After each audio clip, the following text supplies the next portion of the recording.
ஏய் என்னடா தம்பி, என்னாச்சு? ஏன்டா அழுதுட்டே இருக்க? இங்க எல்லா இடத்துலயும் ஜாதி பாக்குறாங்கக்கா. ஏன்டா அப்படி சொல்ற? முடியலக்கா, அப்படிதான் ஜாதி பாப்பாங்களா? ஏன்டா அப்படி என்னாச்சு உனக்கு? ஏன்க்கா, ஏன் என்னால முடியல. நீங்க ஒர்க் பண்ற இடத்துல இப்படிலாம் ஜாதி பார்க்க மாட்டாங்களாக்கா? நான் ஒர்க் பண்ற இடத்துல மட்டும்தான்டா ஜாதியே பார்க்க மாட்டாங்க. அப்படி என்னக்கா ஒர்க்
கடவுள் ஆசீர்வாதத்தில்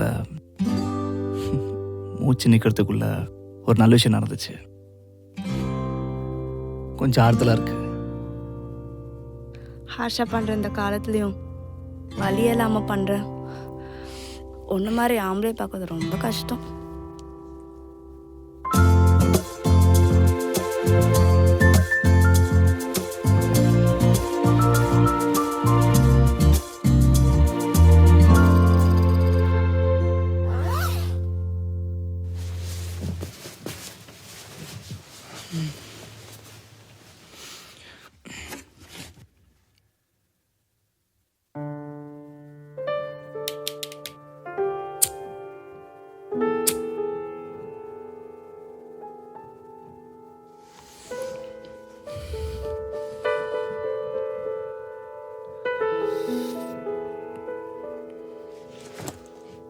என்னை முழுசா பார்த்துட்டேன், இப்போ மட்டும் என்ன நல்லவ மாதிரி திரும்பிக்கிற?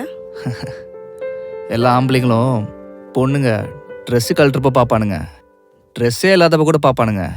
ஆனால் ட்ரெஸ்ஸு போடுறப்ப மட்டும் பார்க்க மாட்டாங்க.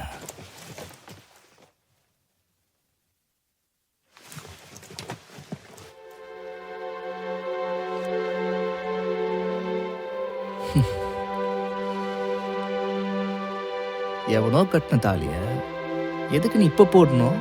அண்ட் எதுக்கு ஏன் கூட படுக்கணும்?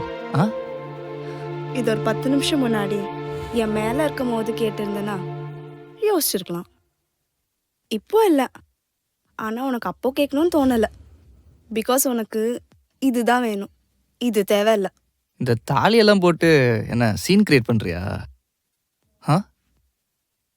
இரு,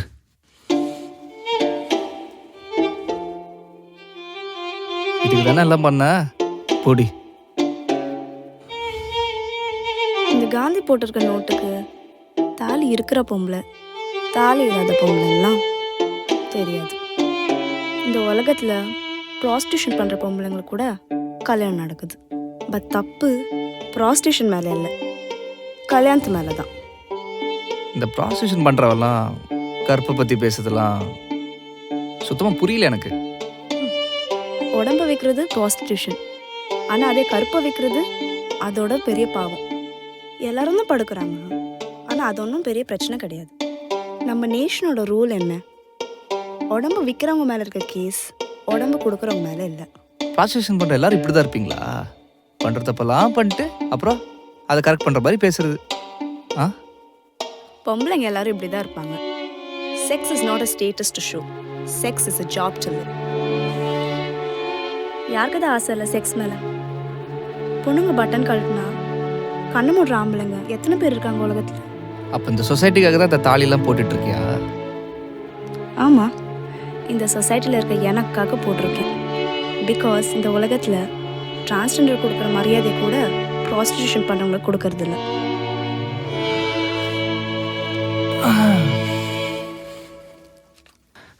இவ்வளோ நல்லா பேசுகிற நீ எதுக்கு இந்த அசிங்கம் பிடிச்ச வேலைலாம் பார்க்குற? அதான் நீ சொன்னிய ஒர்க்குன்னு, அதனால தான் இந்த வேலையை பார்க்குறேன். படுக்கிற வேலை. அதனால தான் கஸ்டமர் மூடாக வந்து ஹார்ஷாக பண்ணாலும் நாங்கள் பொறுத்துக்கிறோம். அது எவ்வளோ கஷ்டம் தெரியுமா? அதான் இவ்வளோ கஷ்டப்படுறல்ல, பேசாம கல்யாணம் பண்ணிக்க. கல்யாணமா? இப்போ கல்யாணம் பண்ணி என்ன பண்ண போகிறேன்? காண்டம் போட்டு பண்ணுறத காண்டம் இல்லாமல் பண்ண போகிறேன். அப்புறம் குழந்தை பிறக்கும். உனக்கு என் மேலே இருக்க பாசமும் போயிடும். அப்புறம் திரும்ப ப்ராஸ்டியூஷன் தேடி போவேன். வேணாம், நான் இப்படியே இருக்கிறேன் ப்ராஸ்டியூட்டாவே. அப்போ நீ கல்யாணம் பண்ணிக்க மாட்டியா? ஐயோ கடவுளே, சும்மா கல்யாணம் கல்யாணம்னு சொல்லாத. வேணும்னா வா, திரும்ப வந்து படு. இந்த தடவை காண்டம் இல்லாமல் கூட பண்ணு, எனக்கு ஒன்றும் பிரச்சனை இல்லை. பிகாஸ் எனக்கு எய்ட்ஸ் கூட இல்லை. இவ்வளோ தெளிவாக பேசுகிற நீ ஏதாவது படிச்சிருக்கலாம்ல, அதான் வேலைக்கு போயிருக்கலாம். இதெல்லாம் அவசியம் இல்லையே. ஏ ஏ வா, வந்தீங்க உட்கார். எங்க அப்பா ஒரு மோசமானவன். சின்ன வயசுலயே என்னையும் எங்க அம்மாவையும் நடு ரோட்ல விட்டு போயிட்டான். தனியா இருக்க பொம்பளைங்கள அடையணும் தான் பார்ப்பாங்க. பட் எங்க அம்மா அப்பவே செத்து போயிட்டாங்க. ஆனா நான் பொழைக்கணும்னு 3 வேளை சாப்பிடணும்னு நிறைய பேரோட படுத்தாங்க அவங்க. அப்படி கஷ்டப்பட்டு அவங்க என்னை 10th வரைக்கும் படிக்க வச்சாங்க. அப்போவே எங்கள் அம்மாவுக்கு வயசாயிடுச்சு. அப்புறம் வரவங்க எல்லாம் என்ன படுக்க கூப்பிட்டாங்க. ஆனால் எங்கள் அம்மாவுக்கு நான் நல்லா படித்து பெரிய ஆள் ஆகணும்னு ஆசை. அப்போ எங்கள் அம்மா ஒரு பெரிய ஆள் கிட்ட போனாங்க. காசு கிட்ட தான் போனாங்க. ஆனால் அவன் என்ன வந்து படுக்க சொன்னான். அப்போ காசு தரேன்னு சொன்னான். அப்போதான் எனக்கு ஒன்று புரிஞ்சுது, காசு வேணும்னா இவன் கூட படுக்கணும், படிக்கணும்னா டீச்சர் கூட படுக்கணும், ஜாப் வேணும்னா மேனேஜர் கூட படுக்கணும். இங்கே பொண்ணுங்க படுக்க மாட்டேன்தான்னு எனக்கு புரிஞ்சுது. அதனால தான் படுக்கிற வேலையை நான் பார்க்குறேன், பண்ணணும்னு முடிவு பண்ணேன். இப்போதான் எனக்கு ரொம்ப சந்தோஷமாக இருக்கு, திருப்தியாகவும் இருக்கு. படிப்புக்காகவோ ப்ரொமோஷனுக்காகவோ நான் எவனோடையும் படுக்கலை. எனக்கு பிடிச்சா மனசார நான் படுப்பேன். சொசைட்டியில் எல்லாரும் அப்படி இருக்கிறது இல்லை. ஆம்பளைங்கள்லேயும்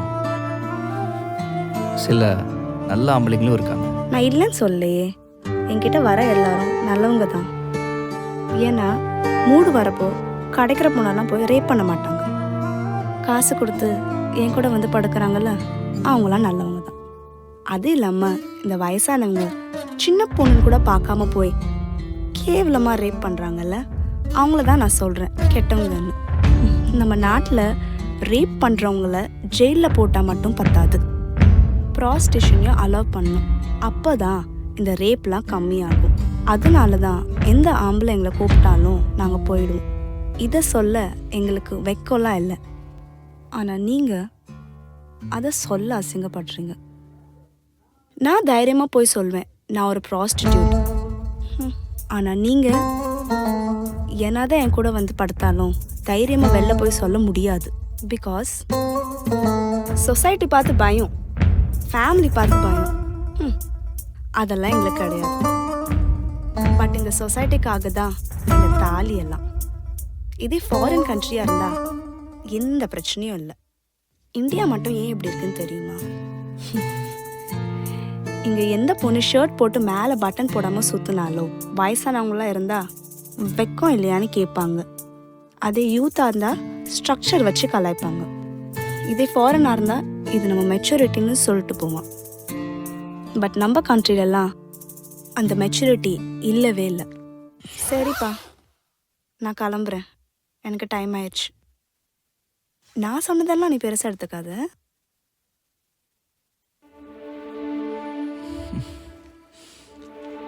ஏய், இவ்வளவு நல்லா பேசுறியே, உன் பேர் சொல்லிட்டு போ.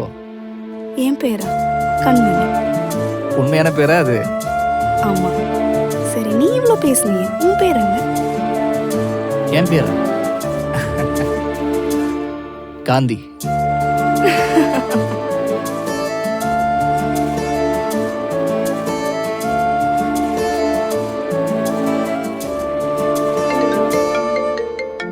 ஏய் காந்தி, எங்க இருக்க? என்ன ஆச்சு?